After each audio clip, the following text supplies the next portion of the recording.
अब हम पढ़ने वाले हैं आज की क्लास में हमारे देश के अंदर निर्वाचन और चुनाव आयोग, इलेक्शन कमीशन। हमें पता होना चाहिए हमारे देश में सेंट्रल इलेक्शन कमीशन मतलब हमारे देश का चुनाव आयोग हमारे देश में 6 प्रकार के चुनाव कराता है जो चीफ इलेक्शन कमिश्नर की दायरे में आते हैं। ठीक है, वो 6 चुनाव कौन है? सर प्रेसिडेंट का चुनाव, वाइस प्रेसिडेंट का चुनाव, लोकसभा, राज्यसभा, विधानसभा एंड विधान परिषद। इन सभी 6 प्रकार के चुनाव की जिम्मेदारी हमारे देश का इलेक्शन कमीशन लेता है। और आज हमारे देश में इलेक्शन कमीशन जो हेड हैं जिनको बोला जाता है चीफ इलेक्शन कमिश्नर, उनका नाम क्या है? सर ज्ञानेश कुमार, जो हमारे देश में 26 नंबर के चीफ इलेक्शन कमिश्नर हैं। और सर इनके 2 असिस्टेंट हैं, वो कौन कौन है जिन्हें आप इलेक्शन कमिश्नर बोलते हो? हमें अगर हमसे कोई पूछता है कि हमारे देश में इलेक्शन कमीशन कौन से भारत के संविधान के चैप्टर में आता है और कौन से आर्टिकल में आता है, तो आर्टिकल नंबर कौन सा है?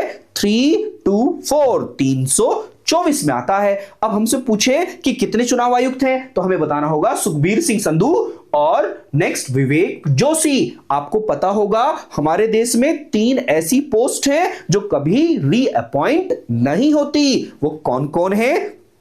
Chief election commissioner, chairman of UPSC और कैग।